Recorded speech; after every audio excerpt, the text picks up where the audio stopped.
സേഫു ജെൽസി, ആഗോളതലത്തിൽ കുറച്ചധികം വാർത്തകൾ തന്നെയുണ്ട്. ഇറാനിൽ ആണെങ്കിൽ ഇറാന്റെ വാർത്തകളുണ്ട്, ഗസയിലെ വാർത്തകളുണ്ട്, ഒക്കെ നമുക്ക് വിശദമായിട്ട് നോക്കാം.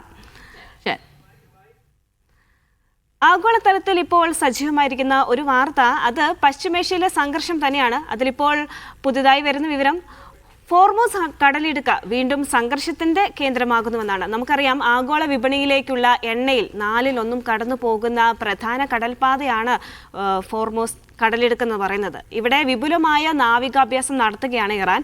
ഇന്നും നാളെയുമാണ് അഭ്യാസം പ്രൊഫഷണൽ സ്വഭാവത്തിലാണെങ്കിലും ഹോർമൂസ് വഴി കടന്നു പോകുന്ന കപ്പലുകളും മറ്റും അതീവ ജാഗ്രത പുലർത്തണമെന്നാണ് ഇറാൻ നിർദ്ദേശിച്ചിരിക്കുന്നത്. എന്നാൽ ഈ അഭ്യാസത്തിനെതിരെ അമേരിക്ക ചില മുന്നറിയിപ്പ് ഇറാന് നൽകുന്നുണ്ട്. കാരണം മേഖലയിൽ അമേരിക്കയുടെ യുദ്ധക്കപ്പലുകൾ നങ്കൂരം ഇട്ടിട്ടുണ്ട്. ഈ യുദ്ധക്കപ്പലുകൾക്ക് നേരെ ഇറാൻ തിരിഞ്ഞാൽ ഗുരുതര പ്രത്യാഘാതം ഉണ്ടാകുമെന്നാണ് US സെൻട്രൽ കമാൻഡ് ഇറാന് നൽകിയിരിക്കുന്ന മുന്നറിയിപ്പ്. അങ്ങനെ ഇരുപക്ഷവും യുദ്ധസന്നാഹങ്ങൾ വർദ്ധിപ്പിക്കുന്നുണ്ടെങ്കിലും മറുവശത്ത് നയതന്ത്ര നീക്കങ്ങളും സജീവമാണ്. അമേരിക്കയുമായി ചർച്ച നടത്താനുള്ള ഘടനയ്ക്ക് രൂപം നൽകി വരുന്നതായാണ് ഇറാൻ സുരക്ഷാ വിഭാഗം മേധാവി അലി ലാറിജാനി അറിയിച്ചിരിക്കുന്നത്. എന്നാൽ ഇതിന്റെ കൂടുതൽ വിശദാംശങ്ങളൊന്നും അദ്ദേഹം പങ്കുവച്ചിട്ടില്ല. ഇറാനുമായി ചർച്ച തുടരുകയാണെന്നും എന്ത് സംഭവിക്കുമെന്ന് കാത്തിരുന്ന് കാണാമെന്നുമാണ് ട്രംപും പറയുന്നത്.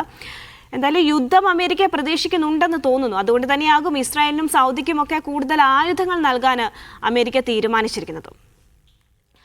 അതേസമയം ഗസയിൽ ആക്രമണം അതിശക്തമായി തന്നെ തുടരുകയാണ് ഇസ്രായേൽ. കഴിഞ്ഞ ദിവസം നടത്തിയ ആക്രമണം എന്ന സമാധാന സമിതിക്ക് രൂപം നൽകി മുന്നോട്ട് പോകുമ്പോഴാണ് മറുവശത്ത് ഇസ്രായേൽ ആക്രമണം തുടർന്നുകൊണ്ടേയിരിക്കുന്നത്.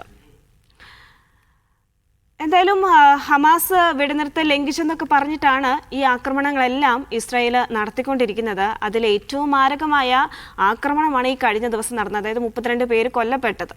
ഗസ സിറ്റി, അൽ മുവാസി, ഖാൻ യൂനിസ് എന്നിവിടങ്ങളിലെ അഭയാർത്ഥി കൂടാരങ്ങളെല്ലാം തന്നെ ഇസ്രായേൽ ആക്രമിച്ചു. ശരിക്കും ട്രംപിന്റെ 20 സമാധാന പദ്ധതിയുടെ 2ാം ഘട്ടം നടപ്പാക്കുമെന്ന പ്രതീക്ഷകളെല്ലാം ഉയർന്നിരിക്കുന്ന സമയത്താണ് ഇങ്ങനെ ഇസ്രായേൽ ആക്രമണങ്ങൾ തുടർന്നുകൊണ്ടേയിരിക്കുന്നത്.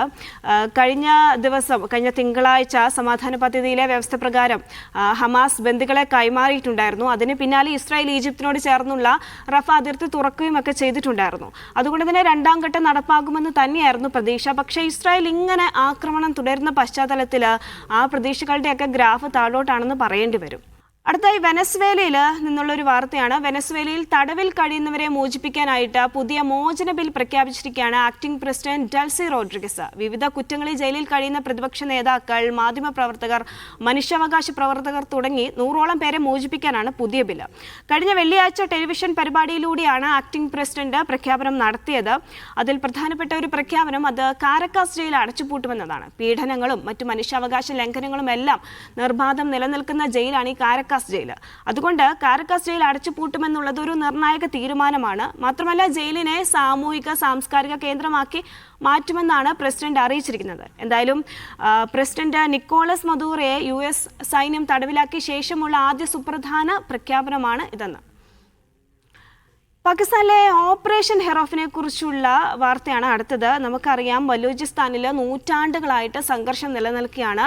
സ്വതന്ത്ര ബലൂചിസ്ഥാൻ വേണമെന്ന ആവശ്യമാണ് BL, അതായത് ബലൂചിസ്ഥാൻ ലിബറേഷൻ ആർമി ഉന്നയിക്കുന്നത്. അതിന്റെ ഭാഗമായിട്ട് അവർ ഓപ്പറേഷൻ ഹെറോഫ് പ്രഖ്യാപിച്ചിരിക്കുകയാണ്. മാതൃരാജ്യത്തെ സംരക്ഷിക്കുന്നതിനായിട്ടാണ് ഓപ്പറേഷൻ ഹെറോഫ് എന്നാണ് അവരുടെ വാദം.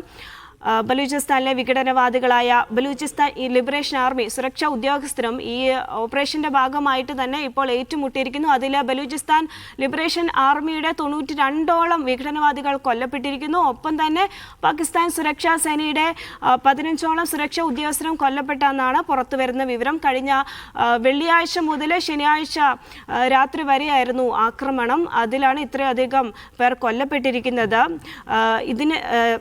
ഈ ബലൂചിസ്ഥാൻ ലിബറേഷൻ ആർമി പ്രവിശ്യയിലെ തന്നെ സുരക്ഷാ സേനകൾക്കും നിയമനിർമ്മാണ ഏജൻസികൾക്കും സാധാരണക്കാർക്കുമെതിരെ 5 ജില്ലകളിലായി 12ഓളം ഇടങ്ങളിൽ ആക്രമണം നടത്തിയിരുന്നു. അതിന് തിരിച്ചടിയായിട്ടാണ് പാകിസ്ഥാൻ സുരക്ഷാ സേന ഇപ്പോൾ ഈ ഏറ്റുമുട്ടൽ നടത്തിയിരിക്കുന്നത്. അതിനു മുമ്പ് വ്യാഴം, വെള്ളി ദിവസങ്ങളിലെല്ലാം ആക്രമണം ഉണ്ടായിരുന്നു. അതിൽ തന്നെ പല പ്രവിശ്യകളിലും 2ഓളം പ്രവിശ്യകളിൽ 41ഓളം വിഘടനവാദികളെ കൊന്നു എന്നൊക്കെയാണ് പാകിസ്ഥാൻ സുരക്ഷാ സേനയുടെ അവകാശവാദം. അപ്പോൾ ഇതൊക്കെയാണ് ആഗോളതലത്തിൽ ഇപ്പോൾ പ്രധാനമായി നടക്കുന്ന സുപ്രധാനമായിട്ടുള്ള വാർത്തകൾ.